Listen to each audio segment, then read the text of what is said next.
Awesome.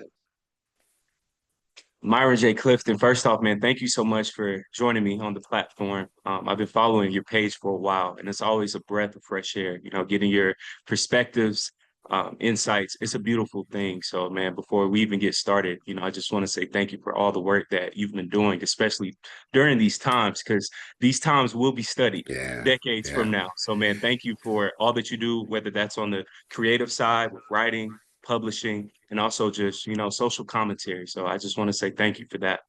That's nice to hear. I appreciate you saying that.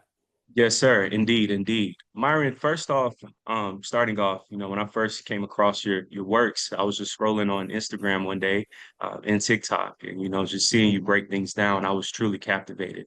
One clip in particular where you break down that time span of the 60 years since the Yes. civil rights movement, that all the just accomplishments that we've reached and done. I'm from Atlanta, born and raised, and we're always taught Black history, of course, and going to Martin Luther King's house, Morehouse, all those things. But hearing that, from you, that was really, really good. But if you can, brother, what inspired you to make that clip? Because I think so many times people try to talk down on Black Americans like we haven't done enough. But what inspired you to make that clip? I love that question. Thank And you. I'm gonna say it's similar to what you just said, that you're in the ATL and you get history Hmm. right there. And I'm Hmm. from California, Yes, right? sir. And like most of us out here, my grandparents and parents are from the South, right? Yep. Louisiana and Texas, right? Yep. Deep And South. Deep South, that's right. Yes. And when you're on these social media apps, there are so many trolls and angry people who pop up in our comments and our mentions and our videos, our posts, whatever, and they say the most negative, horrendous things. Yeah. And even when you look at the broader picture of legacy media, when they talk about us, they're often talking about us in negative terms, right? It's the Mhm. crime we do, we're thugs, welfare, all the Yep. negative stuff, even though the vast majority of us, even when we have those things, I grew up on welfare, I grew up on public housing, and you know what? It was for a time and then you move out of it. And so I was thinking one day, you know, we are one of the most accomplished people on the planet from where we were Yeah. to where we are. Mm, And look, I'm 61 mm.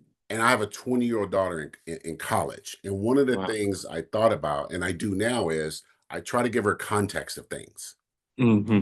And so one of the things I start doing on my videos is trying to break down and explain the context of things. And so when they're saying we're awful, we do nothing, we're just a drain on this country, Hmm. I start thinking, well, how do I explain things to my daughter? Because I want her to see a big picture of things. And Yes. so I thought about that. You know what? Slavery almost 300 years, right? Mm. Reconstruction 12 years, Yep. just 12 menial years before white backlash went berserk. And then we got 100 years of Jim Crow. And then we had, the civil rights movement. And so it made sense to me that we've had the most remarkable glow up of any people on the planet ever, Yes, sir. right? Wow. And we never get to celebrate that. Mm-mm. So so my inspiration was, I like to teach. I'm not a teacher, I'm a writer, but I like to teach. And I think sometimes that one of the things I hear online and see online is that, older people like me, we should be sharing things that we know. You have a different perspective. It doesn't mean that we Yeah. know more. We just have a different perspective. We've experienced some things. So I try to do it Hmm. in a way that's accessible and is not condescending and talking down to people. Yes, sir. Indeed, brother.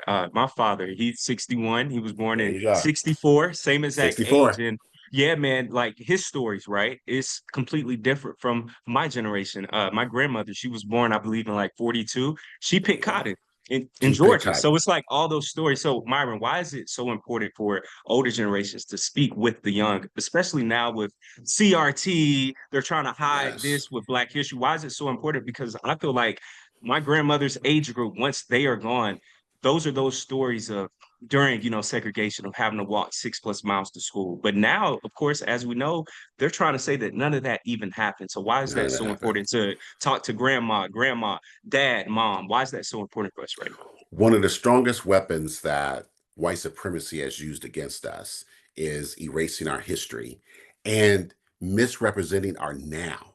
And Mm, so I'll give you an example. We have the African American History Museum in Washington, D.C. that took a long yeah. time to get that thing built, funded, approved, and it is a mecca to people, right? Hmm. And as soon as Donald Trump gets in office, he puts a uneducated white woman in charge of it, right? And wants to reshape it. That is the old white supremacist playbook. You don't have a Yeah. history. And not only do you not Wow. have a history, we control your history.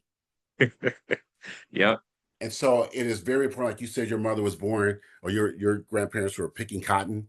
Hmm. My mother was born in a shack in the woods of Louisiana by other women midwives. No Man, doctors, no anything. Right? That's my mother. And like you said, your father and I born in '64. The civil rights legislation was passed in '65. 5. So That's we right. were born under Jim Crow. You were born during segregation. That's That's crazy. crazy, right? It's crazy. And so we have to be holders, guardians, and storytellers of our history and our now, because there's always the powers against us.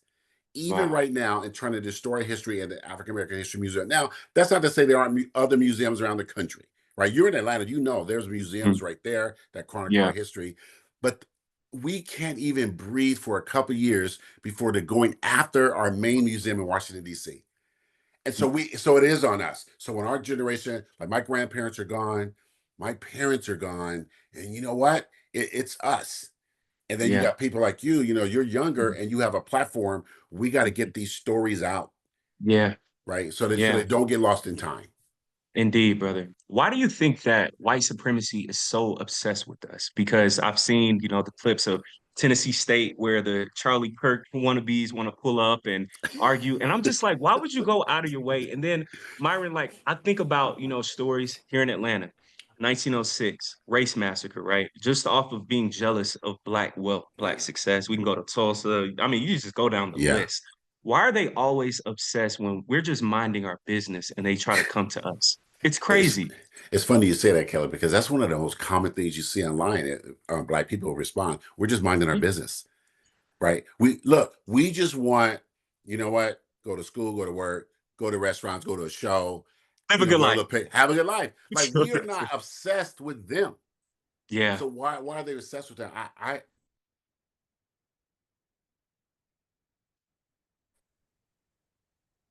White supremacy is never satisfied, is never satiated. It's Mm, never. If white supremacists say, if they say, well, we don't want you to have this, we want to change what's in your museum, and we go, well, okay, we're going to let them do that. Eventually, we're going to shut your museum down. It's mm, always the next thing. And I think now sociologists and scholars and really intelligent people, educated people have written about this, their obsession with us and how it has never ended. And I think some of that, quite honestly, is what you see. People say it flippantly, but I think there's some truth to it. They say it flippantly online. Is there's some inherent guilt, and I think there's some jealousy there. And I oof. think when we continue to talk about Black joy, when when they insult us with the most vile things, and we make funny viral videos about it, right? Yeah. It's like they can't take that from us. They can't take what's in our minds and how we get together and enjoy ourselves. And something about that gnaws at them, and they want it to end. And Mm, it's not us, it's them. yeah. It is. It is, Myron. And, with your own background, your wonderful books, one of them as well, of this Jamal's incredible adventures in the Black church. The Black church is so important. I'm a PK, so I had to be at church every Sunday, Wednesday. You talking about Bible studies, man. Like now being grown, I'm exhausted. Like I do not go to church as much. But here in the South, man, as you know, it's the Bible Belt. Your parents' roots from Texas, Louisiana, I already know they were probably deep in the church as Mm, well. Right now, we are in this time though that Black pastors have to make a choice. So 2819 is a real big church over here. Philip Anthony Mitchell, I don't like him, but he stated that his church is not a Black church, right? And this is after the Charlie Kirk incident. He made a post about Charlie Kirk, all of that. And that could be very dangerous. But we have great Black pastors throughout, who speak on yeah. these issues. Why is it dangerous though when Black pastors aren't speaking about current issues of the day, but then they want to revere a Martin Luther King, but he was killed because he was doing that. So why is Yeah. it so important for our Black preachers in the Black church to speak about what's going on right now? This is an important topic to me, Caleb. Let me tell you why. Mm-hmm. Like I wrote that book, and it's a Mm-hmm. two-part. It's two novels. Mm-hmm. Jamal's Incredible Adventures in the Black Church and Jamal's Incredible Adventures in the National Convention, and that's based on Yeah. Church of God in Christ, Kujic. Right? Mm, That's yeah. that's what that is based on. Because my grandfather was a bishop in Church of God in Christ. My brothers are Wow. preachers and pastors. My cousins, you know this story, Yep. right? In church every day from 0 to age 21. And Yep. I made a post not long ago about Black pastors not meeting the moment, right? Yes. Not meeting the moment. And I pulled it in I said it like this: the majority of the members in Black churches are Black women. That's who the majority of the members are. That's where the majority of the money comes from. Some estimates are between 60 and as high as 75% of the money that goes to the Black church comes from Black women. But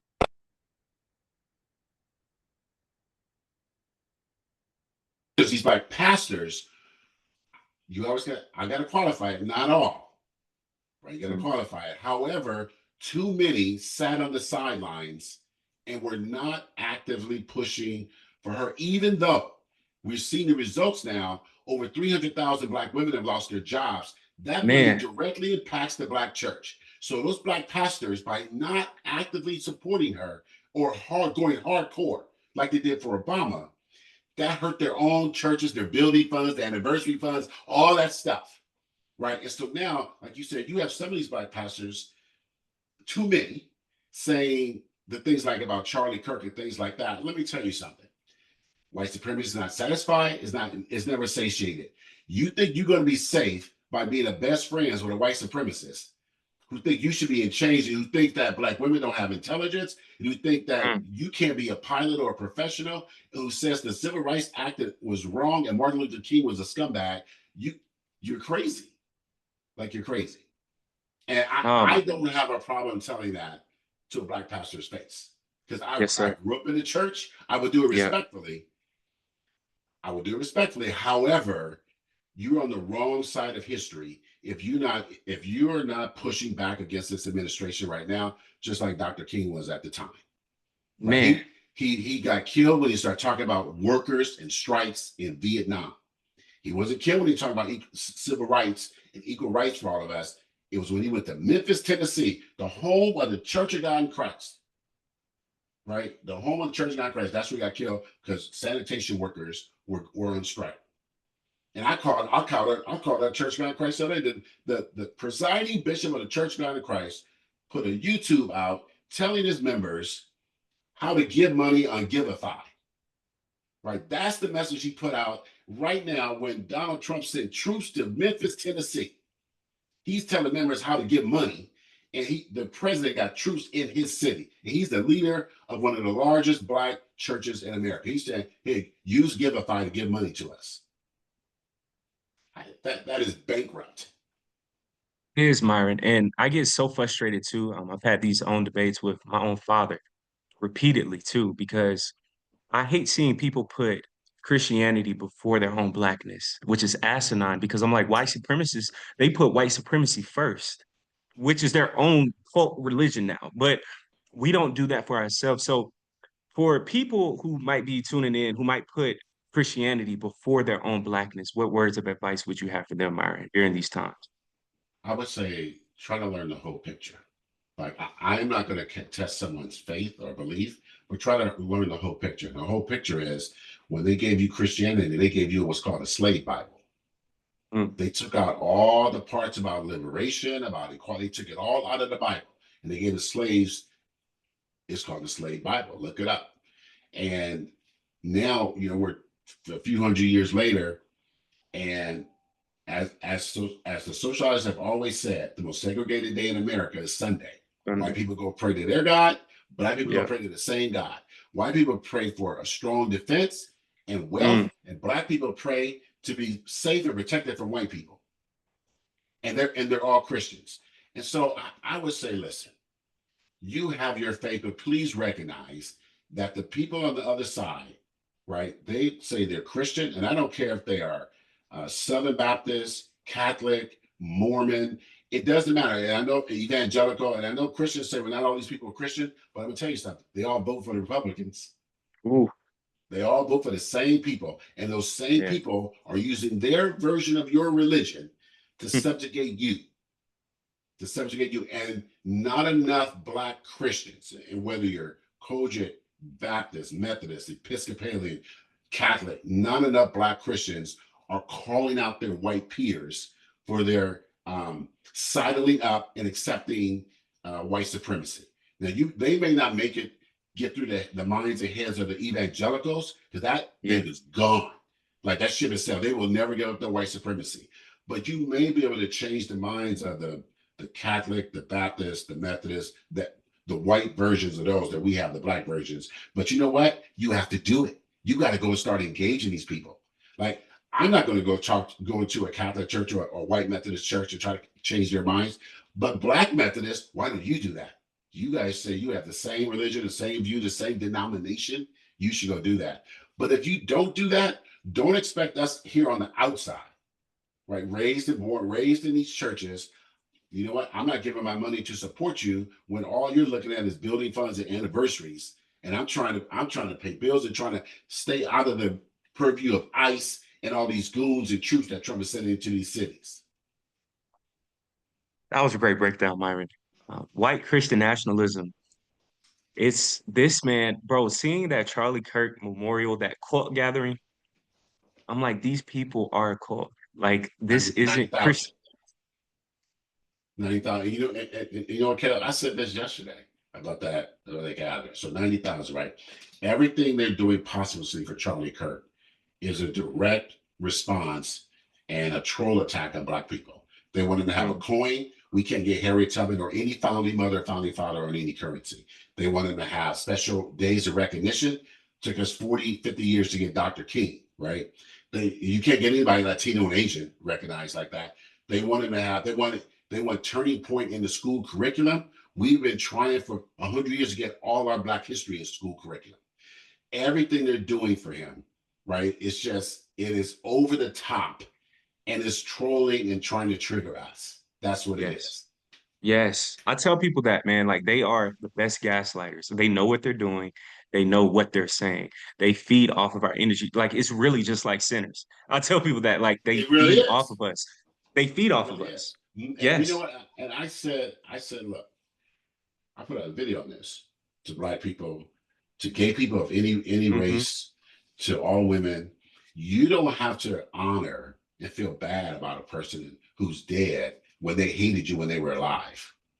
Exactly. I don't, you know what? Like, I can have some people have empathy within their racial groups. Social scientists have studied that. Black people have more empathy for Black people. White people have more empathy for white people. So when that guy got murdered, I understood why people had empathy for him, because people have empathy inside their racial groups. Right. Don't tell me I have that empathy. Don't tell me, right? I can feel bad for his children, because as kids, we don't pick our parents. We don't pick our parents. I could go, well, his children doesn't deserve, it's sad that they have to grow up without a father, a white supremacist father. Like that, I understand that. But I don't have the empathy for a man that hated me when he was alive. That's your business.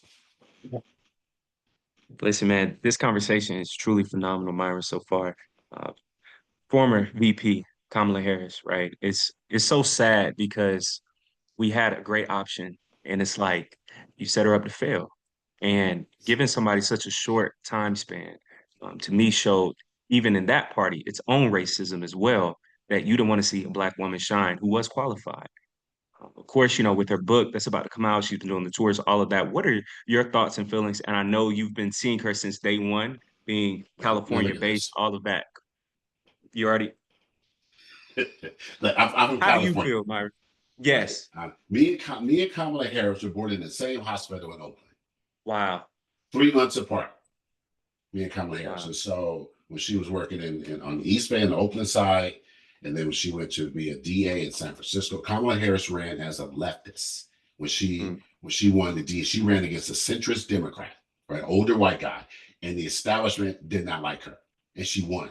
And then when she ran in California for Attorney General, the big money didn't like her.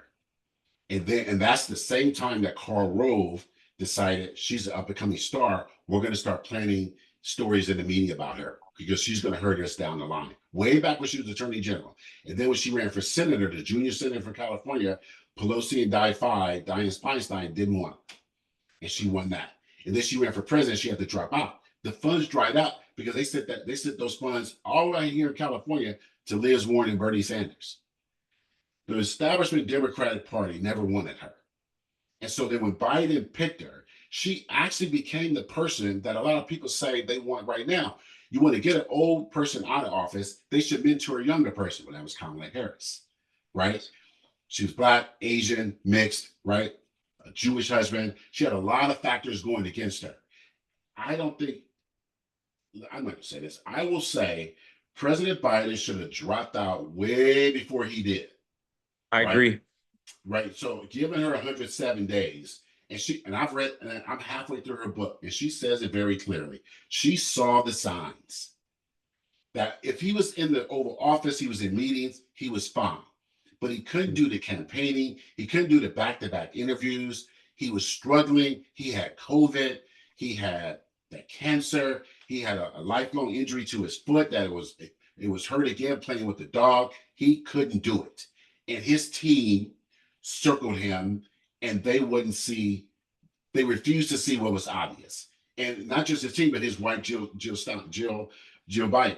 They all tried to push Kamala out until finally it was 107 days. They put her in an impossible position. Now, she lost the closest election in the last 100 years. So she got it done. However, she didn't have enough time. He should have served 2 years and stepped down and given her 2 years or at least a year at a minimum so she could run as an incumbent and finish the job. And that is, and like you're saying, the Democratic Party, and I'm a lifelong Democrat, the Democratic Party, and because I am, I can criticize it. That's right. That's right. The inherent racism in that party, right, in my party, they got to address it. They have to address it because, look, she was there. She was right there. And the established Democrats, the big money donors, they didn't want her in there. And that's Pelosi. That's that whole crowd. They did not want her in there. And so she ran against the tide. And she lays it out in her book. She did what she could. And I put it on the rest of us. Black women and Black men delivered for her. 92% Black women, 87% Black men. We get a lot of criticism, Black men, but we were the second most loyal voter for her, right? Bro, I tell people that all the time. Right? I mean, it can be better yet. Like, we can catch up to Black women. However, we were number 2. Yes. Our except for Latino women who were 64%, Latino men were way down there. Yes, they were. Asian men down there. That's a shame.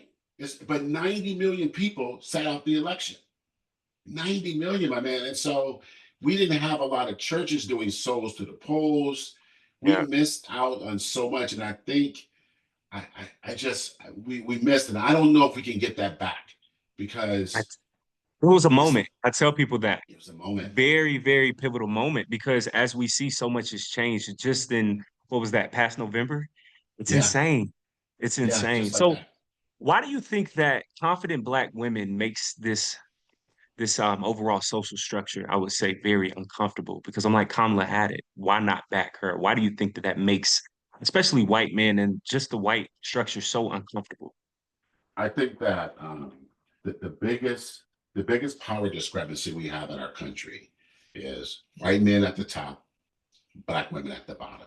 Yeah. And that has been true for our nation's history. But because we're a patriarchy, it's mostly framed as Black men versus white men.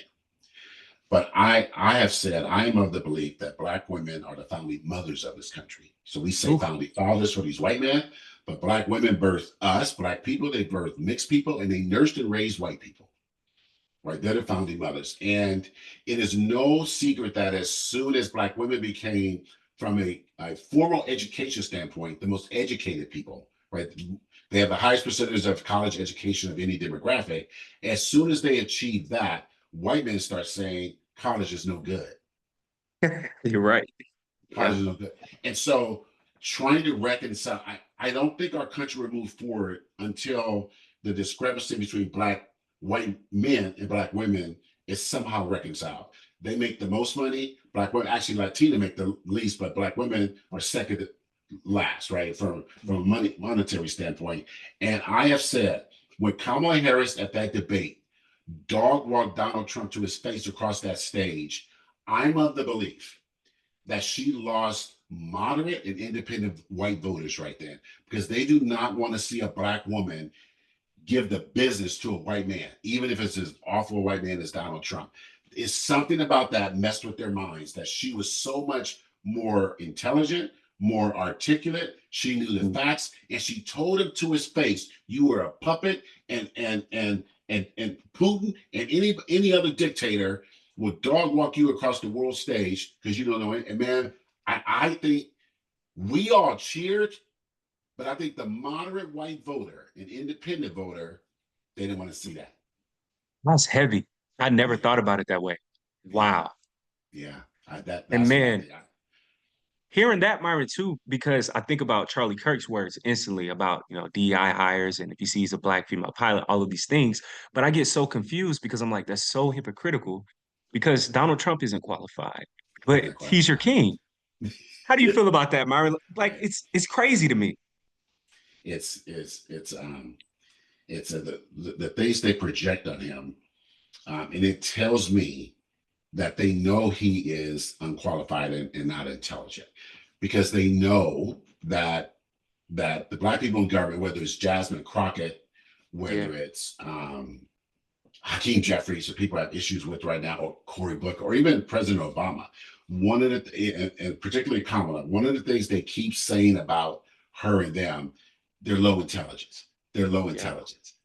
And Low IQ. Low low IQ is what I IQ, always think right? of. Yeah. And you sit and watch Donald Trump for 10 minutes in any public setting when he's talking, you think this man is literally stupid. And so I think they know that. And that's one of the reasons they keep talking about intelligence for Kamala or Jasmine Crockett or something, because they know that man Yeah. he's dumb. Like, he's literally Yeah. dumb. And Charlie Mm. Kirk, he picked up on that message. Keep telling us, keep saying to white people, feeding the base, the meat, that we are unintelligent, that we do all the crime, that we're all the thugs, that all the drugs come through us, all the worst things, right? When the statistics show it's white people that do the most crimes, there's more white people in Yes. prison, it's white people that do sexual abuse against Yeah. all ages, Yeah. it's white people that do mass shootings, and somehow they don't want to accept that, so they deflect, because we are their biggest target for everything. Just talk about Black people. And that is why when he was killed, Caleb, the first thing they did was, we're going to start attacking Black people. And And you we mentioned it when we first started. You mentioned Tulsa, Rosewood, right? Yeah. We got a good example of when white people get killed or something happened to them and they don't have an answer, their reflex action is, let's go start attacking Black people. And that's why we lost so many cities, towns. That's why we had 3,000 lynchings, because they just come after us. And we saw it in real time. Charlie Kirk is murdered on TV. They don't know who it is initially. They start threatening HBCUs. We Can't out make there this minding up. our business. Can't make Once it up. Hey, what you say earlier? We're always minding our business. We're always minding our business. A white man is shot in the state of Utah, arguably the whitest state in America, and we're being blamed for that. And I But see all of these, yeah, like all of these mass shootings, Myron, and I'm like, why won't we have that conversation about young white men who are radicalized and they're doing mass shootings and they're killing other white people, but they're right. racist? Yeah. Why are we not having that conversation, do you think? Yes, he was in Utah, right? All white state, heavily Mormon state, right? He was at a college campus that was something like 90% white. He was at a rally that was 98, 99% white. The Wow. security there, it was only six cops there. They were all white, and he was killed by a white man. We were not involved in this in any way at all. And to this day, online, white people are still mad at us. And so, yes, there has to be a conversation about it's what we've heard for the last 50 years. How are you raising your white boys? Right? What environment are you putting them in that they grow up to commit crime, but more specifically, kill you? Like, they're killing white people. That's a good question. Yeah. right? They're killing white people. So whether it's Charlie Kirk or school shootings or things like that, it is their call is coming from inside the house. But because they don't want to deal with it, they deflect to us. And you saw it online. The moment in the hours after he got killed, you can see on Twitter and TikTok white people declaring war on black people. That was it. That was their reflex. They was like, we got a reason. And you see, I have a screenshot of about 20 different white people on Twitter saying the same thing. This is war. It's time for war now. Civil war. We're going to get them. And it's like we weren't even involved in that. And so somewhere along the line, America has gone off the deep end in that they've allowed white boys to feel that despite this country being designed for their success, and not only designed for it, giving it to them. They have the most CEO jobs. They have the most managerial jobs. They're the most judges. They're the most cops. They're the most people in the Senate and the House. They're almost every governor of every state. They control all the legislatures. They have entire states that are almost all white people. They have the most wealth. They have the most income. They have the most property. They get the most loans for small businesses and venture capitalists. They have everything, but they are convinced they are oppressed. Yes.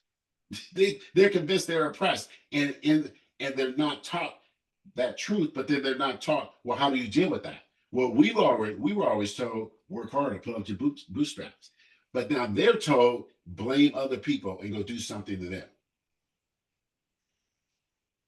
It's heavy, man.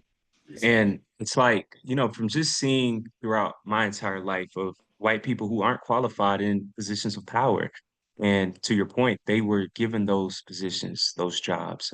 For young Black people right now, I recently saw a man on, I think, LinkedIn, a young Black woman. I think she might have been in either Cali or New York, I believe. She actually catfished white companies by changing her profile picture, everything. Same resume, same Same resume. qualifications. She just changed her profile picture. She was unemployed, I think, for like 2 to 3 years instantly. Thinking Instantly. instantly. So, what words of encouragement would you have to this current young generation that's seeing, to your point, white supremacy and things going on around them? How do they still navigate throughout these times as well? So I would say like make three things, and they're not going to be glamorous. They're going to be pretty Yeah, basic, but they're effective. One is get all the education you can get.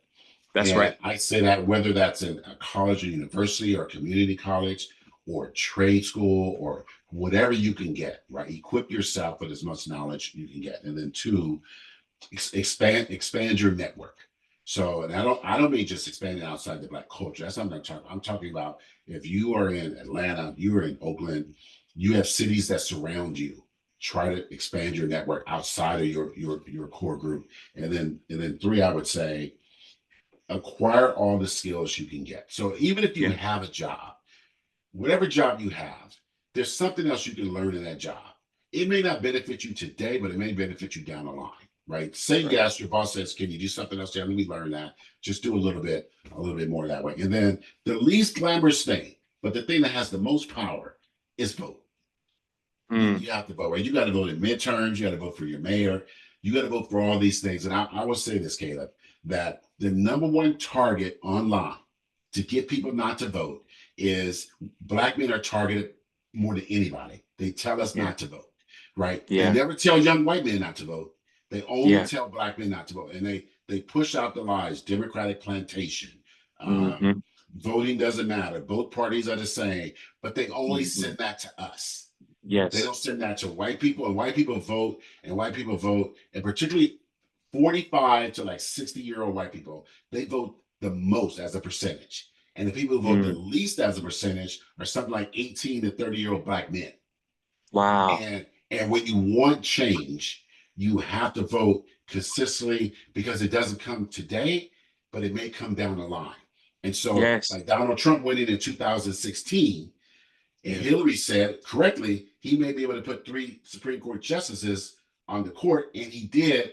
And Yeah. those justices, Amy Coney Barrett and say Kavanaugh, at least those two, they might be on the Supreme Court for another 30 or 40 years.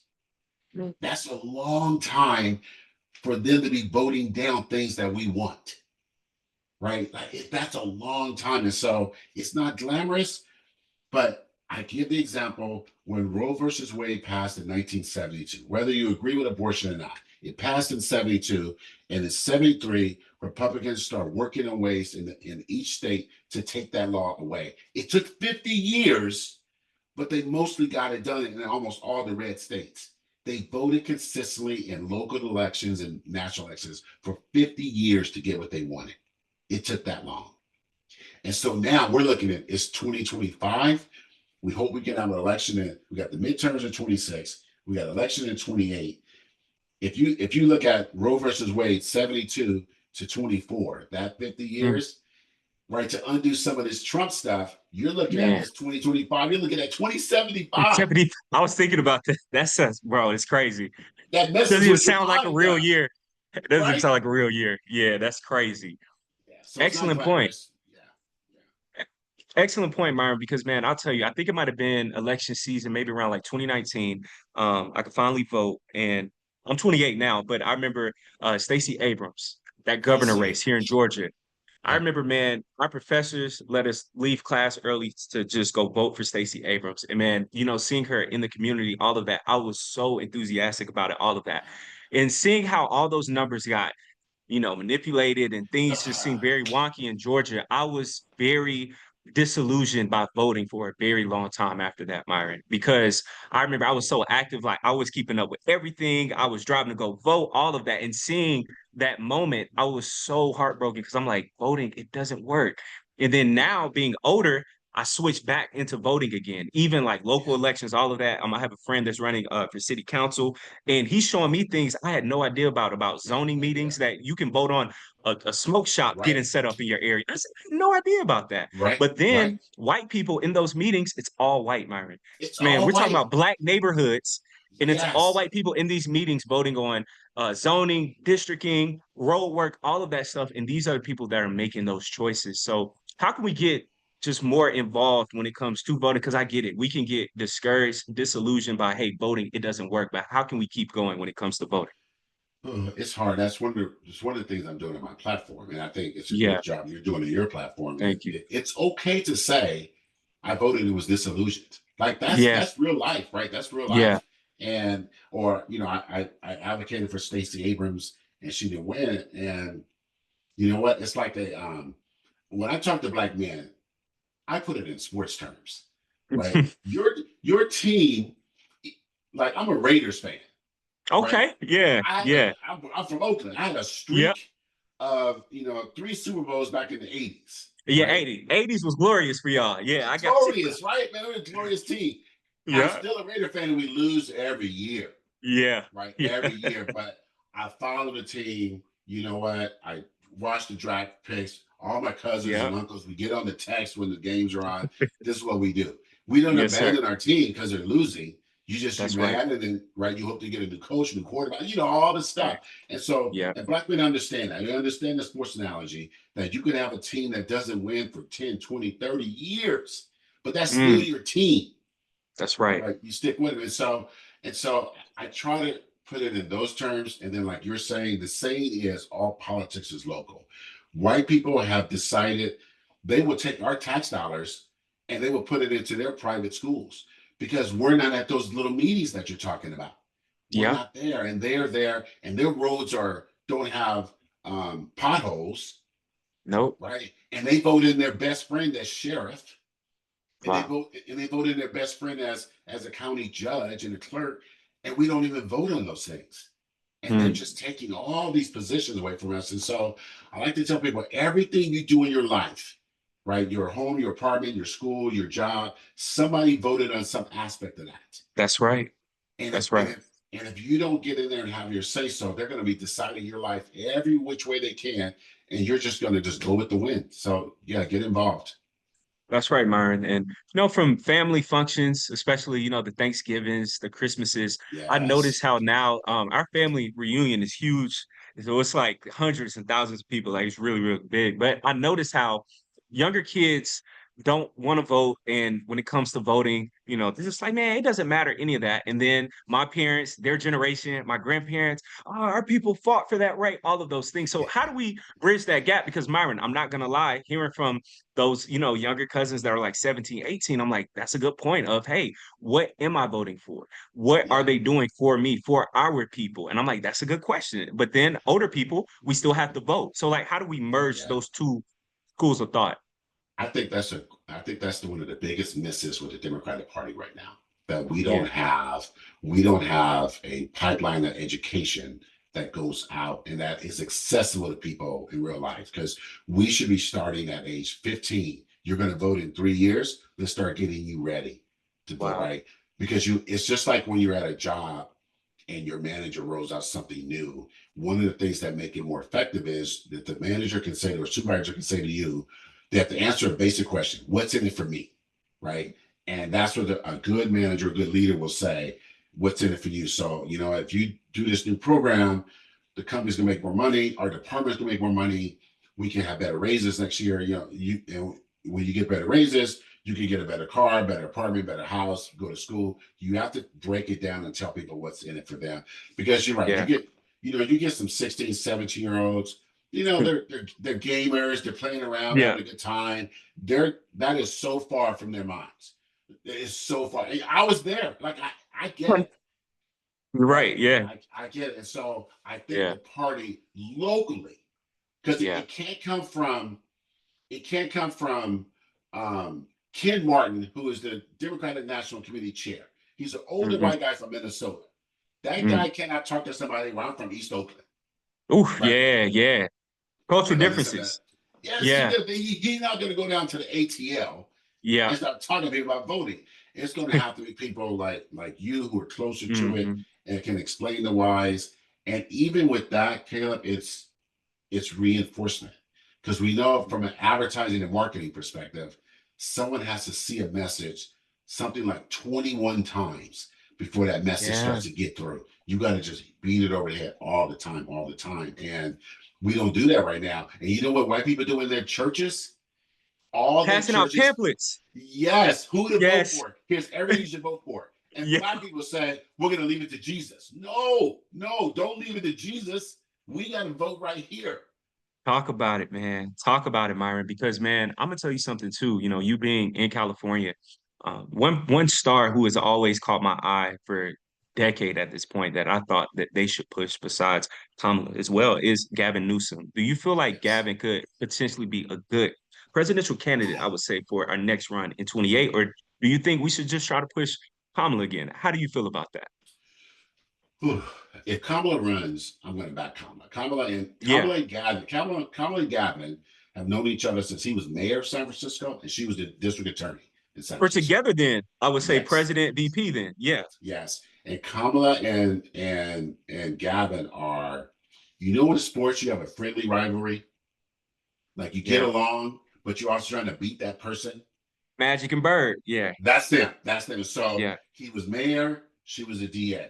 She ran for attorney general, right? He floated around, and then he's now two-term governor. So I voted for Right. him 3 times because he got recalled once. So I voted for Gavin 3 times.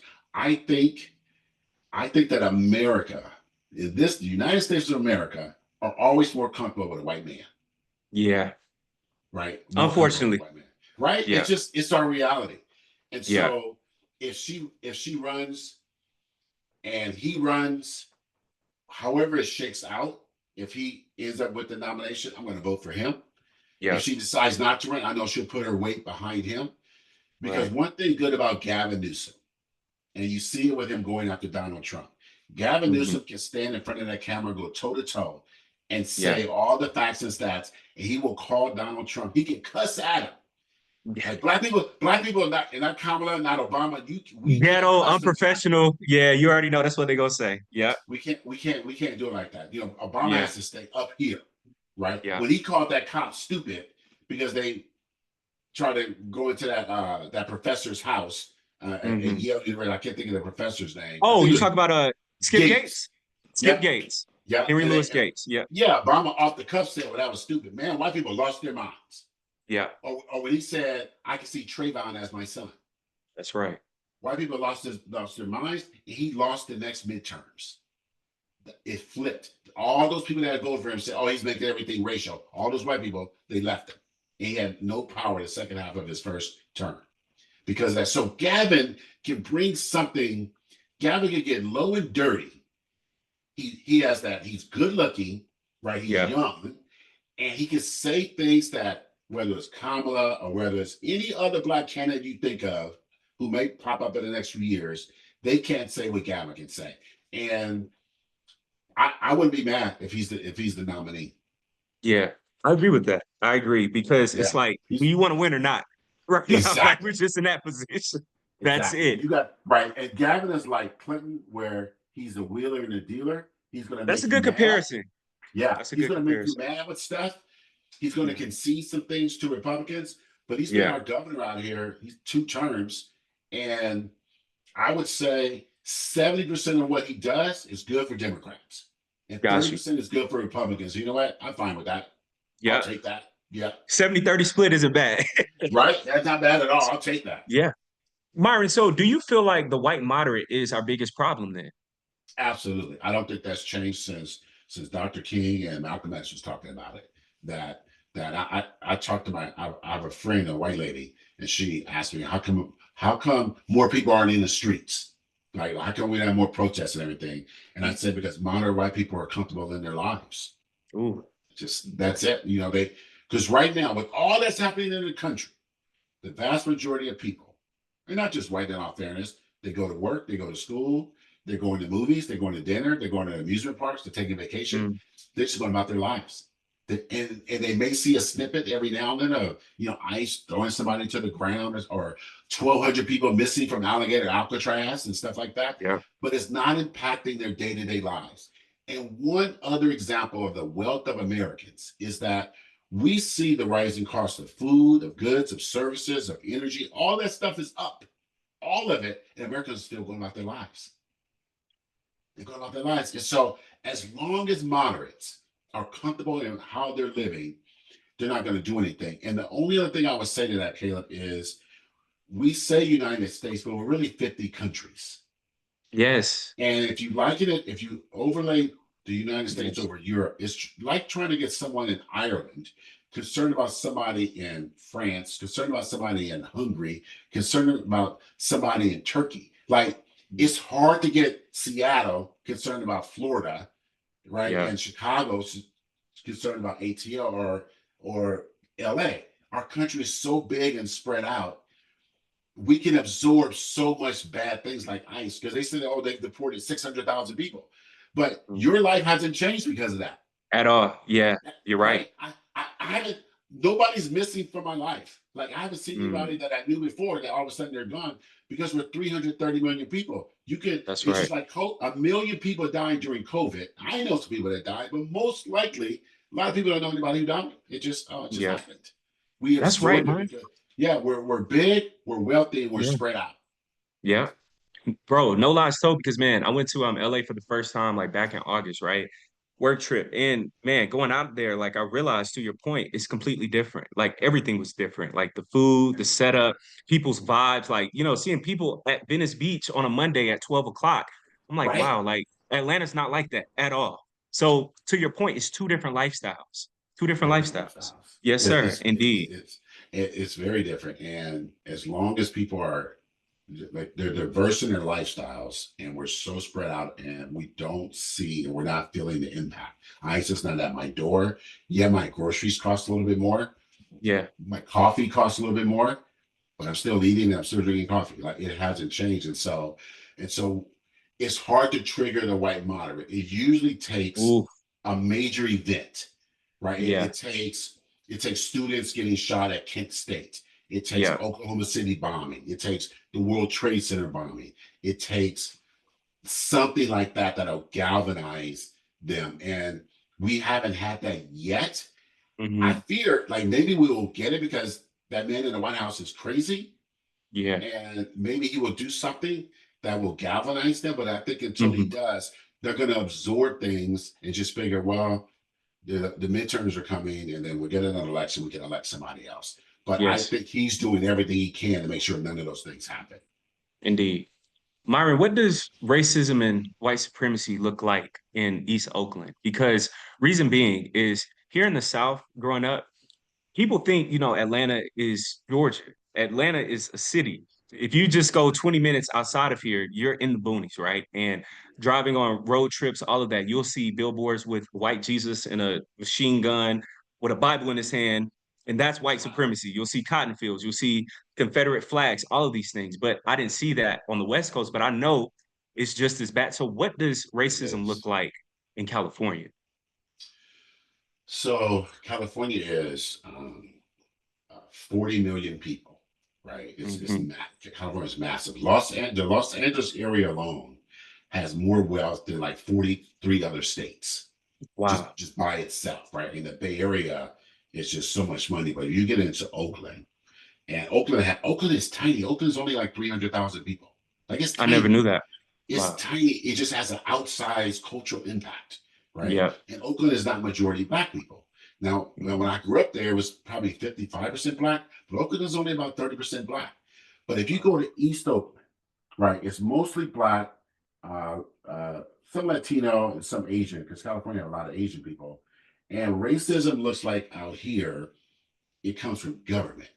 So it's not so much you have white people in your face doing things, but you have the systemic racism of there's not money for the schools, there's Yeah. not money for roads, for housing, unemployment is high, and the homelessness is high. And Mm. and it is it's systemic because it's been like that in that city for 100 years. 100 years. And even now, with some gentrification in the downtown parts of Oakland, because across the bay in San Francisco is so expensive. So a lot of the tech people move to Oakland, start buying up old houses. Same thing, right? Same I see. buying up Yeah. old houses and stuff like that. And the first thing they do is they they vote. They get people who put in new stop signs, new traffic lights, new sound ordinances, and then Black people who have been living their lives start getting accosted by police. And it's the same old thing. And it's California racism is highbrow. It's not calling you the N-word to your face, but it's working the systems around you that Mm. keep you isolated and keep resources and things from going to you. Man, that's And heavy. and I would say in California, last thing I said about California, California is only about 5% Black. Wow. It's not so because the state is so large from a population, 40 million, there's about 4 million of us here. So, for in terms of Black population, I think Texas has the largest Black population, Yeah. and then maybe New York, and then California in the millions. But we're Yeah. only 5% of the population, and that was one of the reasons it was remarkable that Kamala Harris won Attorney General twice. That there's not a lot of Black people to vote for. White people had to vote for her in order for her to win, and it was hard. So we have an outsized cultural impact between Oakland, Long Beach, LA, San Diego, but it's not a lot of us overall. Man. Myron, you've been great, brother. I only got like two more questions for you, man. Thank you for Let's your hear it. time. Jimmy Kimmel, seeing, his show get temporarily shut down, he's back. What were, your thoughts as a person that shares social commentary and seeing how a big platform like Jimmy Kimmel's try to get shut down and you can't talk about Charlie Kirk. We've seen Black journalists on the Washington Post. I try to tell people Jeff Bezos owns the Washington Post. So I think people don't understand that these big billionaires own these platforms. Right. But how do you feel about free speech just being impeded upon right now during this time, especially if you try to talk about Charlie Kirk or Donald Trump? Yeah. How do you feel about that? I'm gonna say something about Kimmel that I haven't heard anybody Hmm. say, and some people are not gonna like it. So Yeah. um, uh, they were wrong for taking Kimmel off the air, right? Charlie Kirk, for all of his faults, one of the things he said, he challenged colleges and universities on their positions on freedom of speech because they're supposed to be the bastions and guardians of freedom of speech. He said, well, I will come to your campus and say things that you don't disagree with, but you need to let me say them. And he won that battle. Okay, fine and good. Kimmel says a couple of very soft things. He didn't say anything really Hmm. radical, and Yeah. they took him off the air, right? And the blowback, and he gets back on the air. But let me tell you something. We saw them take Joy Reid off the air. Like you said, Karen got fired from the Washington Post. We saw Tiffany Cross get taken off the air. Yeah. And none of those white people had any issues with black people being taken out the air. Don Lemon, Don who was the Lemon, right? face of CNN. Yeah, Didn't. that's Nothing. crazy. And then when Jimmy Kimmel got back on there, I'm not a big late night TV show watcher. Yeah. I mean, you got Kimmel, Stewart, Colbert, um, Fallon, Seth Meyers. Hmm. Those are 5 white men, Yeah. right? Different fonts, all the same stuff, different fonts, right? But Kimmel gets back on air and says, "Look, I don't want any that young man should not have been killed. He gets choked up. I understand it. You have more empathy inside your race, right? I'll go back to that." And then he says something, and this is why we have a problem in America. Jimmy Kimmel said, "I have Republican family and friends, and I love them, and we get together and we talk." He did a big old kumbaya. It's all good. And all these people, those same people are voting for you and I to be in chains. Wow. He is the moderate white person you just asked about. He's like, "I love my Republican family and friends. We have parties, we go to Thanksgiving together, and we all get along." In the trash. In the trash. Myron, then do you think that moderates are racist, of course, but they just don't want to be called racist? Do you think that's what it is? Like, it's Yeah, just that simple? it really is that simple. They want to be separated from the Klan, the QAnon, right? They want to be separate from that. But Dr. King, he was right about that. It's the moderate whites. It's the people who say you want too much too fast. It's the people who Mm. say you got to wait. He said we'll be waiting until we're all dead if we wait on the white moderate to come around. And we all know white moderates because Yeah. we work, right? We're around white moderates all the time. Every day. Yeah. Yeah. every day we're around white moderates. And I try to, even on my platform, try to explain those things without saying you're racist like a Klansman, right? I Wow. try to present a picture that, here's what happens, and here's a Yeah. link to things, and here's how you can think about things to challenge people's thinking. But sometimes it's difficult because white people are universally praising Jimmy Fallon for that speech because he said, That's "I right. have Republican friends and family. We all love each other." And he said, "I wasn't trying to blame any group." When you literally said that was the MAGA thing. He took that back.